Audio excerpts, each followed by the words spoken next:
এভাবে জাতীয় পতাকা মানে উত্তোলন করার পরও এইভাবে ফালাইয়া দেওয়া হয়েছে।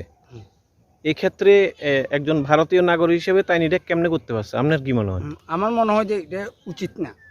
হে ভারতীয় পতাকা আমরা উত্তোলন করছি, আমরা 3 দিন ধরে করতেছি, কিন্তু হে যে এটা করব বা হে কইরা তারপর বাড়ি থেকে পলাতক হইয়া এখনো পর্যন্ত তার কোনো রেসপন্স নাই। বাড়িতে নাই, বাড়িতে নাই, কোনো বাড়িতে নাই, জাতীয় পতাকা ফালাই দিয়ে ভাগছে। হ্যাঁ ভাগছে। তাহলে তো আপনারা এটা আইনত দণ্ডনীয় অপরাধ এবং এর জন্য আমি পুলিশ প্রশাসনের কাছে প্রয়োজনে ফোন করবো।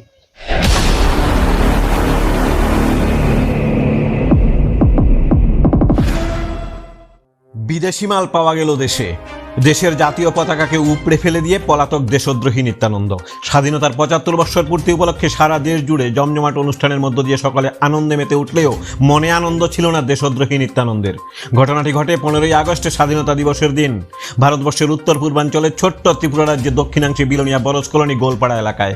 দেশাত্মবোধক চিন্তাধারার মধ্য দিয়ে প্রধানমন্ত্রী নরেন্দ্র মোদীজির হর ঘর তিরঙ্গা কর্মসূচিকে সফল করার লক্ষ্যে 11 বছর বয়সী অবুজ রোহিত মাঠে নেমেছিল জাতীয় পতাকা উত্তোলন করবে বলে।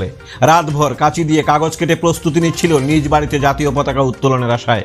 প্রতিবেশীদের মিষ্টি মুখ করবে বলে রাতের বেলায় বাবা আনন্দকরকে বলেছিল বেশি করে চকলেট নিয়ে আসার জন্য।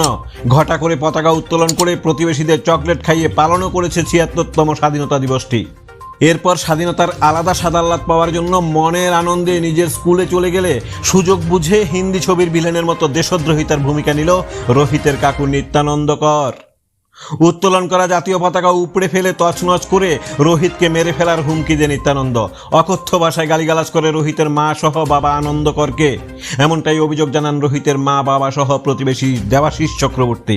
প্রসঙ্গত, দেবাশিস চক্রবর্তী রোহিতের প্রতিবেশী হওয়ার সুবাদে পতাকা উত্তোলনের সাজসজ্জার জন্য গভীর রাত অবধি সাহায্য করেছিল ছোট্ট নাবালক রোহিতকে।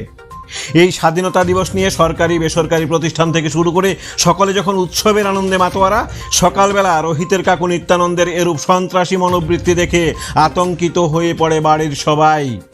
তড়িঘড়ি মোবাইল হাতে নিয়ে খবর দেয় সংবাদ প্রতিনিধিকে। অবস্থা বেগতিক দেখে তছনছ করা জাতীয় পতাকাকে ঘরে ছুঁড়ে ফেলে দিয়ে বাড়ি ছেড়ে পালায় অভিযুক্ত নিত্যানন্দ। অভিযুক্তের মুখ থেকে সাফ কথা জানার জন্য ঘটনাস্থলে ছুটে গিয়েও টিকির নাগাল পাওয়া যায়নি নিত্যানন্দের। বর্তমানে পলাতক নিত্যানন্দকে খুঁজে বের করে প্রশাসনের নিকট উপযুক্ত শাস্তির দাবি করছে এলাকার ক্ষুব্ধ ভারতীয় নাগরিকরা। ছোট্ট নাবালক রোহিতের স্বাধীনতার আনন্দ নষ্ট করা দেশদ্রোহী নিত্যানন্দকে খুঁজে পাওয়া যাবে কিনা দেখার জন্য চোখ রাখুন সাফ কথার পর্দায়। এরিয়াটার নাম গোলটিল্লা। গোলটিলা? এটা কি বরজ কলোনি রে? আচ্ছা, তো আজকে সকালে আপনার বাড়িতে কি হয়েছে? আমার বাড়িতে আমার বাচ্চা নিয়ে কেসিটা নিয়ে কাগজটা কেটে আপনার লাগাইছে। লাগাইছে দেবু পর্যন্ত লাগাইছে। কি লাগাইছে? কি লাগাইছে? এই জাতীয় পতাকা।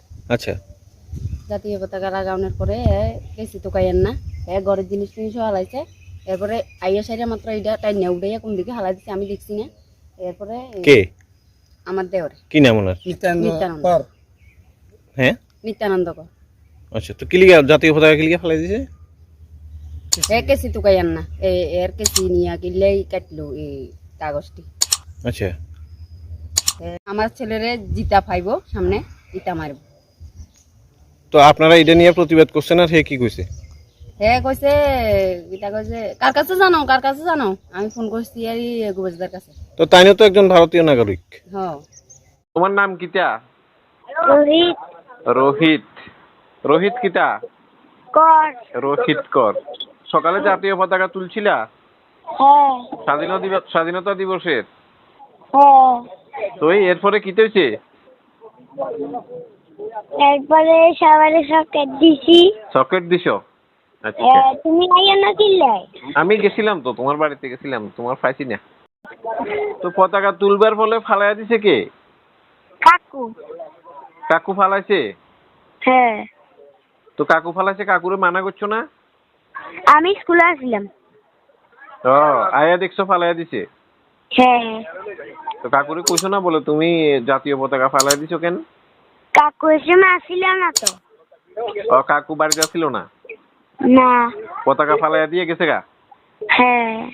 তো তোমার মা তো কইছে তোমার বলে কাকু মারবো, আর আইছে নি মারবার লেগা? না।